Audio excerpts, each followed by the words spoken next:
अस्सलाम वालेकुम नाज़रीन। प्रोग्राम आज मुबारक के साथ अब्दुल कयूम साहब स्वीडन से हमारा साथ देंगे। आजकल यहाँ लंदन में ये है जनाब कि जिससे का वक्त नहीं गुजर रहा वो नवाज शरीफ के घर के सामने चला जाता है और फिर वहाँ पे बड़ा ज़बरदस्त मुकाबला चल रहा है, क्योंकि जो पीटीआई के हैं मैंने उनमें देखा वो गंदी गाली नहीं देते, मगर जो नून लीग वाले हैं उनकी जो बूढ़ी औरतें हैं उनको भी वो जितनी बड़ी गाली देंगे उतना उनको शाबाश मिल रही थी पीछे से। दूसरा, राना सनाउल्लाह की बात होगी, पाकिस्तान में आने वाले दिनों में क्या हो सकता है, और चीफ ऑफ आर्मी स्टाफ के बारे में भी आज अब्दुल कयूम साहब से पूछेंगे। ऐलान तो उन्होंने कर दिया, क्या वाकई ये चले जाएंगे? ये एक बड़ा अहम आपको पैगाम मिलेगा इस प्रोग्राम में। अस्सलाम वालेकुम सर। जी वालेकुम अस्सलाम मुबारक साहब। अच्छा, सबसे पहले ये बताइए कि आप भी देख रहे हैं सोशल मीडिया पे, वैसे भी मीडिया पे बातचीत चल रही है, ये इंग्लैंड में आके तमाशा लगा हुआ है, तो आप क्या समझते हैं कि इंग्लैंड की बड़ी बहादुरी है पुलिस की, या इनकी भी इसमें कुछ कमजोरी है कि ऐसे लोगों को अपने मुल्क में आने देते हैं, या आप क्या समझते हैं इसके बारे मुबारक साहब, ये सही बात है आपकी कि क्रिमिनल्स जो होते हैं वो यूरोप में आ जाते हैं, में?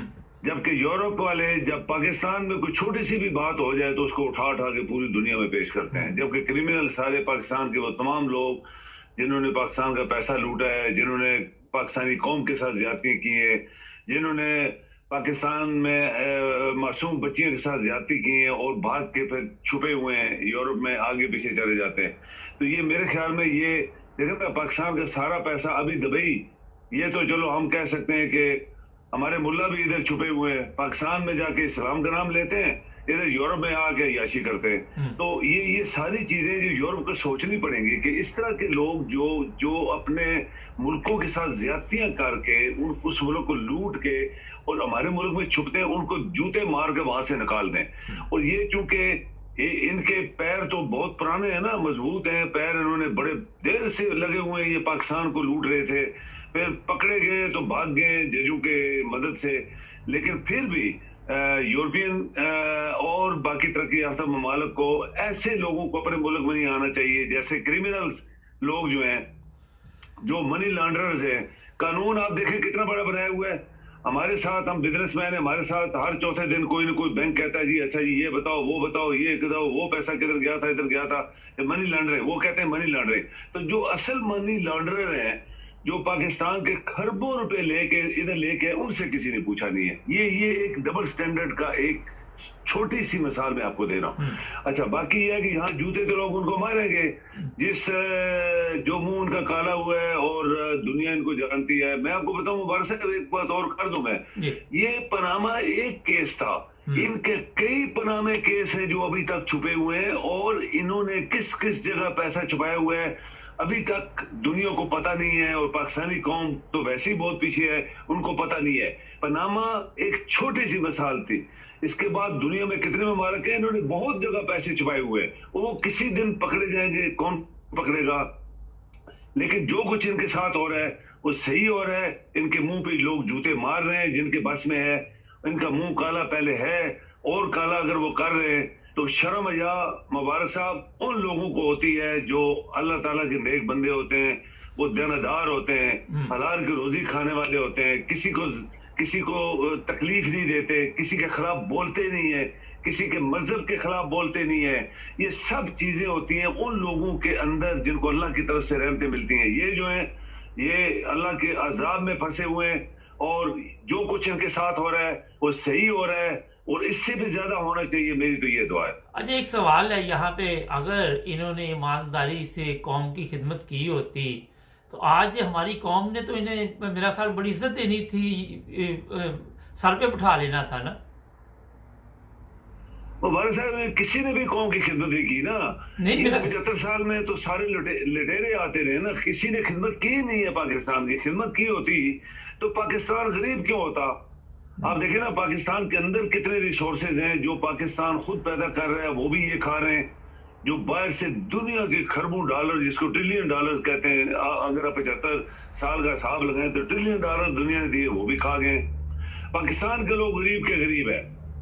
भुट्टो ने, आपको याद होगा मुबारक साहब के 1973 या कुछ इस तरह का सन था, जब चलास जो गिलगित सड़क जाती है उसके ऊपर छोटा सा शहर है, वहां पे जलजला आया था। और उस जमाने में अरबों ने इतना पैसा दिया था कि भुट्टो ने अपने मुंह से बोला था कि मैं इस चलास को बैरूत बना दूंगा, एक मुंह से। जो चूंकि अंदर से ये सियासतदान बेईमान होते हैं और इनके अंदर से हर बात झूठी निकलती है लोगों को खुश करने के लिए, वो सारा पैसा खा गया भुट्टो।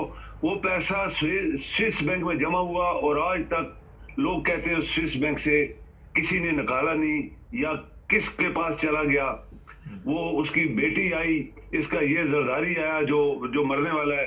तो ये सारे लोग हजम कर गए ना। पाकिस्तान के लोगों को मिला, आप देखें चलास के लोग आज भी उतने गरीब हैं जितने इससे पहले थे। जो कश्मीर में जलजला आया था, खरबों डॉलर लोगों दिए, लोग खा गए। वो उसी तरह स्कूल के बच्चे मिट्टी की सिटी में नीचे बैठे हुए हैं, टाट भी नहीं उनके पास जो आप कहते हैं, और कुर्सियां भी नहीं, कुछ भी नहीं, और कीचड़ में बैठ के पढ़ रहे। वो पैसा कौन खा गया? यही लोग खा गए। अभी जो जितना ये आप देखें सैलाब आया, इससे पहले भी खाया था, खरबों डॉलर लोगों ने दिए, अभी भी वो सारा ये खा गए या खा जाएंगे, इसके बाद जीरो हो जाएगा रिजल्ट। सर ये बताइए, जी शुक्रिया, आपने ये बता दिया, लेकिन मुझे बताएं कि राना सनाउल्लाह खैर से बड़ी बढ़के लगाता था कि मैं बड़ा डॉन हूँ, बड़ी वो चश्मा लगा के, तो अपना जिस तरह का उसका रंग है उसी तरह का उसने चश्मा लगाया हुआ था, पता भी नहीं चल रहा था। तो आजकल क्यों नहीं कानून के सामने पेश हो रहा है जी? देखें, बढ़ के मारना और टरे मारना और ये शोशा, आप देखिए जहां बैठा हुआ है, एक तरफ पाकिस्तान का झंडा लगाया हुआ है और दूसरी तरफ मुस्लिम लीग नून का लगाया हुआ है, किस तरह मूछें रख के बीच में कायद आजम के फोटो लगाया हुआ है। क्या कायद आजम देख रहा है इनको? नहीं देख रहा। कायद आजम नहीं देख रहा, अल्लाह ताला देख रहा है।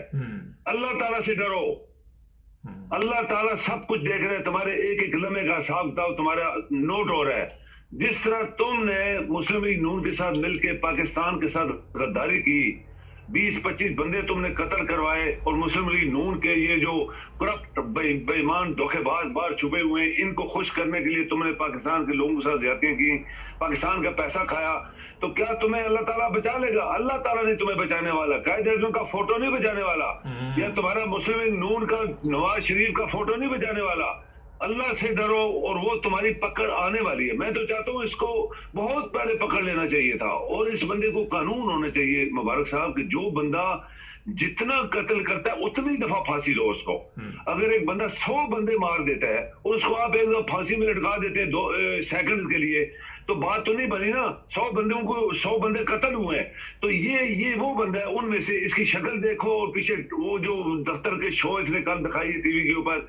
शर्मनाक बात है, पाकिस्तानी कौम गुर्बत में फंसी हुई है। पाकिस्तानी लोग बाहर सड़कों पे बैठे हुए, ना पानी है, ना रोटी है, ना टेंट है, वो चादरें अपनी लटका के बैठे हुए। शर्मनाक पाकिस्तान के लोगों के लिए और इस गवर्नमेंट के लिए, जो चोरों का टोला जिसने भी इकट्ठा किया इनको सब दुनिया को पता है। तो आज जो इनके हालात होने वाले हैं, इंशाल्लाह ये बच के नहीं जाएंगे। मुबारक साहब, यही बात है कि हमें अल्लाह से डरना चाहिए, और वो देख रहा होता है, और एक दिन हिसाब किताब आपको देना ही है, और इस दुनिया में पहले देना है। तो इन लोगों का हशर नशर भी अभी होने वाला है। अच्छा, दुनिया में तो साहब ये दे रहे हैं, जिस तरह ये लंदन में वो चोर चोर के नारे लगते हैं, जहां जाते हैं जिल्लत और रसवाई इनके गले पड़ जाती है, ये बाहर सैर के लिए नहीं जा सकते। और बदकिस्मती ये है कि इंग्लैंड में पाकिस्तानी है भी बहुत ज्यादा, और अब उन्होंने माइक ले लिए बड़े बड़े इनके घर के बाहर, पुलिस वाले भी देखते हैं क्या तमाशा लगा हुआ है, और जो जिल्लत का सामना यहाँ इन्हें करना पड़ रहा है। मगर ये बताइए, इनके चेहरे पे जरा शर्मिंदगी नहीं होती, जरा इनको शर्म नहीं आती कि डूब मरे जो हालात बने हुए? जो बेगैरत लोग होते हैं मुबारक साहब, हम लोग चूंकि देखें ना, आप भी मुसलमान हैं, मैं भी मुसलमान हूँ, हम लोग मुसलमान मुआशरे में पैदा तो हुए हैं ना। तो जो बेगैरत लोग होते हैं उनको शर्म कभी भी नहीं आती जी। ये अल्लाह की तरफ से एक सजा है कि बेगैरत लोगों को कभी शर्म नहीं आती। बेगैरत लोग क्या क्या दुनिया में करते हैं और वो अल्लाह से डरते नहीं है। جی پھر اللہ کی پکڑ کیسے آتی ہے؟ آپ نے اپنی زندگی میں کئی لوگ دیکھے ہوں گے جو اس طرح کے حرام خور چور چکے بغیرت لوگ تھے، ان کو کیا سزا ملی، میں نے خود دیکھے۔ تو لوگ توبہ بھی کرتے تھے اور ڈرتے، پھر کانوں کو ہاتھ لگاتے ہیں، پہلے نہیں لگاتے۔ تو یہ قرآن میں دیکھیں، آپ دیکھیں قرآن میں کتنی مثالیں اللہ تعالیٰ نے دی ہے کہ جو لوگ اس طرح کے لوگ ہوتے ہیں جب اللہ سے نہیں ڈرتے کہ ہم کیا کر رہے ہیں، پھر ان کو کتنی سخت سزائیں دے گی دنیا میں، آج دنیا ہے۔ اور سیرت النبی کا آپ کے علم میں ہے، 12 ربیع الاول ہے، مختصر ایک جواب دیجیے کہ یہ جلسے جلوس اس کی کوئی اہمیت ہے؟ میرا تو خیال ہے کہ عبادت کرنی چاہیے، تہجد پڑھنی چاہیے تھی، نوافل پڑھنے چاہیے تھے مساجد میں، بجائے اس کے کہ آپ سڑکوں پہ نکل کے تو مارچ شروع کر دے۔ آپ کیا سمجھتے ہیں؟ دیکھیں، آپ نے جو بات کی 100% سچی ہے۔ سب انبیاء ہم لوگ ایسے گنتے ہیں، اللہ تعالیٰ نے قرآن میں سب انبیاء کے اوپر سلام بھیجا ہے، اور کچھ انبیاء کے اوپر تو نبی یحییٰ علیہ السلام پیدا ہوا، دنیا سے جائے گا، پھر پیدا ہوگا، 3 دفعہ سلام بھیجا، اللہ تعالیٰ نے خود بھیجا اللہ کی طرف سے۔ سب انبیاء ہمارے لیے معزز ہیں، سب انبیاء اللہ کے نیک بندے تھے، انسان تھے، بشر تھے، نیک لوگ تھے۔ اللہ تعالیٰ نے ان کے اوپر اپنا فضل کیا، ان کے اوپر اپنا احسان کیا، اور ان کو نبوت دی۔ یہ قرآن کے الفاظ ہیں۔ اللہ تعالیٰ کہتا ہے میں نے اپنے بندے چنے، ان کے اوپر احسان میں نے کیا، ان کے اوپر رحمتیں نازل کی، وہ میری طرف سے سب کچھ تھا۔ ان کو کوئی پتہ نہیں تھا کہ یہ جیسے ہمارے نبی کو صلی اللہ علیہ وسلم کی ابھی آج اگر صحیح ڈیٹ ہے، ہمیں یہ بھی پتہ نہیں آج تک کہ یہ اصلی بھی ڈیٹ ہے کہ نہیں ہے۔ تو جیسے آپ نے فرمایا یہ اسی طرح ہونا چاہیے تھا کہ ہم لوگ اللہ تعالیٰ کی قرآن جو نازل ہوا ہے ہمارے نبی کے اوپر وہ پڑھتے، اس کو سمجھتے، اس پہ عمل کرنے کا اللہ سے وعدہ کرتے کہ ہم اے اللہ تیرے قرآن کے اوپر وعدہ کریں گے جو تو نے اس نبی کے اوپر اتارا تھا، اور ان کے لیے انبیاء کے لیے اس نبی، یہ سارے نبی ایک ہی نسل سے ہیں، تو سب انبیاء کے لیے اپنے نبی کے لیے دعا مانگتے کہ اللہ تعالیٰ ان کا اور درجہ بلند کر۔ یہ جو سڑکوں پہ لوگ گھوم رہے ہیں یہ جاہل لوگ ہیں، یہ ٹوٹلی جاہل لوگ ہیں، ان کو اسلام کا پتہ نہیں ہے، ان کو نبی کی حیثیت کا پتہ نہیں ہے، ان کو قرآن کا پتہ نہیں۔ پہلے تو قرآن آتا ہے، قرآن ہی کی وجہ سے نبی ہمارے پاس آئے تھے نا، قرآن نازل ہوا تو اللہ تعالیٰ نے ان کو نبی بنایا اور ہمیں وہ میسج دے رہے تھے۔ جب قرآن ہی کوئی نہیں پڑھتا، اس کا مطلب ہی لوگوں کو نہیں سمجھ آتا، تو سڑکوں پہ بیٹھ کے اگر داتا دربار بنائے ہوئے لاہور میں وہاں پیٹتے ہیں، چاٹتے ہیں، قبروں کو چاٹتے ہیں، چادروں کو چاٹتے ہیں اور سجدے کرتے جاتے ہیں، تو انبیاء تو بہت اونچی منزل والے لوگ تھے، وہ تو ڈائریکٹ اللہ کی طرف سے ان کے اوپر پیغام آتے تھے اور وہ آگے پاس کرتے تھے۔ تو ان کا درجہ یہ نہیں ہے کہ سڑکوں پہ کھڑے ہو کے نعرے مارو اور جھنڈے اٹھاؤ، اور گھر میں تمہاری یہ حالت ہے اور تمہارے محلے میں یہ حالت ہے، تمہارے رشتہ دار بھوکے ننگے مر رہے ہیں، ان کو تو آنا نہیں دیتے ہو، جھنڈے لا کے پھیرتے ہو، اور تمہیں اسلام کا پتہ نہیں، تمہیں نماز بھی نہیں آتی، نماز کا مطلب بھی ان لوگوں کو نہیں آتا۔ میں دیانتداری سے آپ کو بتا رہا ہوں، یہ کون کروا رہا ہے؟ یہ آپ کے وہ چور چکے پیر جو جعلی پیر بنے ہوئے ہیں، جو لوگوں کو لوٹ رہے ہیں، جو لوگوں کی عزتیں لوٹتے ہیں، مسجدوں میں لوٹتے ہیں اور گلی محلوں میں لوٹتے ہیں، یہ وہ پیر ہیں۔ اور میں مبارک صاحب اجازت دیں، میں ایک بات آج میرے منہ سے نکلنے والی ہے، وہ آ گئی ہے تو میں کرنے والا ہوں۔ جی بتائیے۔ آپ حیران ہوں گے کہ میرے دل میں 3-4 بندوں کے خلاف اتنی خفت تھی، اتنا میں جب وہ تقریریں کرتے تھے تو میرے اندر شرمساری بھی آتی تھی، اور میں اللہ تعالیٰ سے ایک گلہ بھی کرتا تھا، یا اللہ یہ کیا ہو رہا ہے؟ یعنی اتنے بڑے مشرک تھے وہ کہ وہ ان کی باتیں سن کے میرے دل میں پریشانی ہوتی تھی، اور میں سوچتا تھا کہ یا اللہ یہ لوگ جو جتنا یہ بک رہے ہیں یہ تیری شان کے خلاف بک رہے ہیں، لیکن مجھے بہت اندر میرے تکلیف ہو رہی ہے۔ آپ یقین کریں ان کی اتنی عبرتناک موت آئی میرے سامنے کہ میں خود اللہ تعالیٰ سے پھر اتنا ڈرا کہ دیکھو کس طرح اللہ تعالیٰ کی پکڑ آتی ہے۔ وہ 3 کون مشرک تھے بڑے؟ ایک تو آپ کے لندن میں بیٹھا ہوا تھا، وہ پیر بنا ہوا تھا، ایک بہت بڑا قوال بنا ہوا تھا، ایک بہت بڑا ناتخوان بنا ہوا تھا۔ ان کو اللہ تعالیٰ نے میرے سامنے، آنکھوں کے سامنے میں نے دیکھا کہ جب میرے دل میں ان کے خلاف یہ بات آتی تھی کہ اے اللہ یہ تیرا شرک کر رہے ہیں، اے اللہ مجھے اچھا نہیں لگ رہا ہے، یہ میں سن کے مجھے تکلیف ہو رہی ہے، تو وہ تینوں کی عبرتناک موت آئی تھی۔ یہ مبارک صاحب یہ ہے سچائی اسلام کی، کہ کوئی انسان جو سچا مسلمان ہے وہ اس طرح سڑکوں کے اوپر ڈانس، قوالیوں میں شرک، نعتوں میں شرک، پیر جو ہے وہ تو ہے مشرک. تو یہ ساری چیزیں جب آنکھوں کے سامنے آپ کی ہو رہی ہے تو کیا اللہ تعالیٰ دیکھ نہیں رہا؟ سب دیکھ رہے ہیں. پھر سزائیں اس کو کیسی ملی؟ جو میرے دل میں تھا وہی سزائیں ملی ان کو. تو یہ سب لوگ اچھا اسلام میں کوئی پیری فقیری کا کوئی ایسی کوئی میں تو ان چیزوں کو نہیں مانتا. پیر کہتے جی جعلی ہے یہ اصلی، میرا تو خیال پیر کوئی ہوتا ہی نہیں ہے. یہ جعلی مسلمان ہے. میں عربوں میں رہ کے ہوں. مبارک صاحب ایک دو میں نے ذکر کیا تھا، میں 4 سال دمشق رہا تھا، اور وہ سارے عرب لوگ ہیں، مسلمان ہیں وہاں. کبھی دیکھیں نبی کریم صلی اللہ علیہ وسلم ہمارے لیے معظم نبی ہیں ہمارے، ان کے اوپر قرآن نازل ہوئے. ہم مسلمان ہیں، آپ مسلمان ہیں، ہم مسلمان ہیں، ہم سب قرآن پڑھتے ہیں. قرآن کو پڑھنے والے لوگ اصل میں صحیح مسلمان ہیں اور اس کو سمجھنے والے. وہاں کبھی بھی کسی بھی ملک میں کبھی بھی عید میلاد النبی نہیں بنائی جاتی. اور نمبر 1 نمبر 2 کبھی وہ سڑکوں کے اوپر جھنڈے چاہ کے سڑکوں پہ عورتیں مرد بچے نعرے مارتے، جعلی نعرے مارتے ہیں. ان کو اسلام کا نہیں پتا، ان کو نماز کا نہیں پتا، ان کو قرآن پڑھنا ہی نہیں آتا. تو نعرے مار کے اس کو کیا کہتے ہیں؟ وہ ایک دکھاوا، جس کو کہتے ہیں دکھاوا. اچھا سعودی عرب میں ایک دفعہ ایسے کا کوئی انہوں نے شروع کرنے کی کوشش کی تھی تو انہوں نے میرا کافی بڑا مسئلہ بنا دیا تھا. انہوں نے کہا اس کی اجازت نہیں اور لوگوں کو پکڑ بھی لیا تھا. کسی بھی جو صحیح مسلمان ممالک ہے کسی جگہ بھی نہیں ہوگا. آخر میں یہ بات بتائیے کہ چیف آف آرمی سٹاف نے کل کہا کہ غربت ختم کریں گے، جو پاکستان میں معاشی صورتحال ہے اس پہ ہمیں بڑی فکر ہے. اس کو کوئی فکر ہے اس چیز کی؟ ابھی جانے والے ہیں نا. اس کے پوچھے ہیں کہ 6 سال پہلے جب تمہیں chief of army staff Nawaz Sharif نے بنایا تھا، کیوں بنایا تھا؟ کہ یہ ایسے شکل صورت سے آپ دیکھیں نا کیسے لگتا ہے ڈھیلا ڈالا ایسے ادھر ادھر. تو میں سوچتا تھا کبھی کہ پاکستان آرمی کے جنرل اس طرح نہیں ہونا چاہیے، وہ بہت سمارٹ ایکٹیو اور بہت تیز ہونا چاہیے. تو ایسے میرے ذہن میں ایک بات تھی.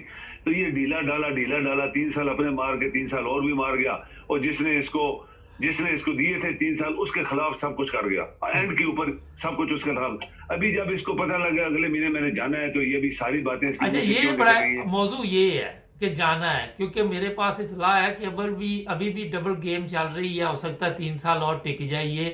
یہ ہمارے جو ذرائع ہیں وہ بتا رہے ہیں. مبارک صاحب میری بات نوٹ کر لیں، کبھی بھی نہیں.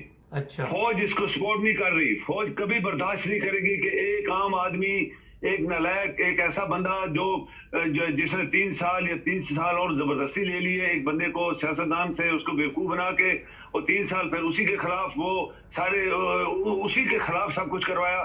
تو فوج اتنی نالائق بھی تو نہیں ہے نا. صرف ایک ڈسپلن کے تحت ان کے منہ بند ہوتے ہیں، ورنہ فوج میں بڑے بڑے لائق لوگ بیٹھے ہوئے ہیں. اگر فوج چل رہی ہے آپ کی تو کسی وجہ سے، کوئی باجوے کی وجہ سے نہیں چل رہی. اور جنرل بیٹھے ہوئے ہیں بڑے بڑے قابل. وہاں تو 5-10 جنرل تو نہیں ہے آج کل تو سینکڑوں جنرل ہیں. آپ اگر لسٹ دیکھیں تو 300 جنرل ہیں پاکستان آرمی میں. یہ بتائیے کہ یہ کل بھی فیک نیوز چلتی ہیں اس پہ دھیان نہ دیں، آپ ایسی باتوں پہ دھیان نہ دیں. اب جو سامنے سب کے پڑا ہو، آپ کے سامنے سونا بھی پڑا ہو، پیتل بھی پڑا ہو، لوہا بھی پڑا ہو، تو آپ کو پتہ تو چلے گا کون سا سونا ہے کہ نہیں پتہ چلے گا. بالکل صحیح بات ہے آپ کی. یہ کیسے کہ کیا لوگ بیوقوف ہیں؟ ایک بات میں مبارک صاحب سے کروں گا. یہ لوگ یہ سمجھتے ہیں جو بھی کسی پوزیشن میں بیٹھ، یہ سمجھتے ہیں باقی سب دنیا بیوقوف ہے. آپ بیوقوف ہیں، میں بیوقوف ہوں، یہ سب لوگ جتنے پاکستان میں لائق لوگ بیٹھے ہیں، دیانتدار بیٹھے ہیں، ملک وفادار بیٹھے ہیں، یا کچھ کر سکنے والے، وہ سب بیوقوف ہیں. یہ 2 بندے، 4 بندے، 6 بندے، یہ ساری دنیا کا علم ان کے پاس ہے. یہی جہالت ہے، جہالت کی انتہا جس کو کہتے ہیں. کیونکہ پاور ہے تو پاور سے اپنے آپ کو پھر وہ علم والا بندہ بھی مانتے ہیں، سب کچھ مانتے ہیں، جبکہ ایسا نہیں ہے. جبکہ اس کی ہر چیز اگینسٹ ہے، اپوزٹ ہے. تو یہ جو ابھی باتیں کر رہے ہیں، اس کو پتہ نہیں تھا کہ میں نے کیا کیا اس قوم کے ساتھ. بھوکے ننگے سب کچھ ہو گئے. پاکستان میں چائنا آپ کو لفٹ نہیں دے رہا، اور بڑے بڑے ملک، اور جس ملک نے آپ کو کیا کہہ دیا اس کے ساتھ آپ کے ریلیشن ہی نہیں رہے ابھی، جب تک کوئی نئی حکومت نہیں آئے گی. تو یہ جو باتیں یہ کر رہے ہیں، یہ آرمی والے سب سن رہے ہیں نا، جنرل بھی سن رہے ہیں، اور سیاستدان سارے تو بیوقوف نہیں ہیں. کچھ لوگ 5% ہم نے رکھا ہوا ہے، 5-10% کی لمٹ کو، اس میں دیانتدار لوگ بھی ہیں، اس میں اللہ کے نیک بندے بھی ہیں، سب کچھ ہے. تو وہ سب سمجھ دے گی یہ کیا باتیں کر رہا ہے. حقیقت میں آپ کو بتاؤں دیانتداری سے کہ نواز شریف ने जितने चीफ ऑफ आर्मी स्टाफ बनाए वो सिर्फ अपने मकसद के लिए बनाए थे। मुशर्रफ को उसने अपने मकसद के लिए बनाया था, वो उसके खिलाफ हो गया। इसके बाद दूसरे जनरल को बुलाया, उसको दबाने की कोशिश की, वो रिजाइन करके चला गया। तीसरा एक को आज तक उसकी बीवी कहते हैं मेरे खामद को जहर दिया था। और चौथा ये था रईस शरीफ जो था, शायद उसको भी उसी ने बनाया था, तो वो तो आराम से 3 साल निकाल के चला गया। और उसको ये प्रमोशन नहीं दे रहे थे, इसको एक्सटेंशन नहीं दे रहे थे, क्योंकि वो सख्त आदमी था। और इसको रखा हुआ था उसने इसी तरह कि ये चुप करके बस सलूट मारता जाएगा, तो सलूट भी मारेगा। तो जो कुछ करके ये जा रहा है मुल्क के साथ, सब दुनिया को पता है। लोग उसको कैसे नाम से याद करेंगे, वो आपने भी एक दफा बोला था और मैं भी ऐसे ही बोलूंगा। चले, बहुत शुक्रिया सर, अपना ख्याल रखें। थैंक यू जी, थैंक यू जी, मेहरबानी। ना जी, नबी पाक सल्लल्लाहु ने जो बातें बताई हमारे लिए, अगर हम 50% भी उस पर अमल कर रहे होते, 20%, 30%, 40%, तो आज पाकिस्तान का नक्शा, पाकिस्तान के लोगों के रहन सहन तब्दील होता। हमने उनकी बातों पे ध्यान नहीं दिया, हमने ये पीरों फकीरों मुल्ला के पीछे लग के अपना भी ईमान ख़राब किया। इन लोगों का तो पहले ही बेड़ा गर्क हुआ था। तो वो तलीम जो नबी पाक सल्लल्लाहु अलैहि वसल्लम ने फरमाई थी, मेरी दुआ है कि अल्लाह ताला सबको उस पर अमल करने की तौफीक अता फरमाए। अल्लाह।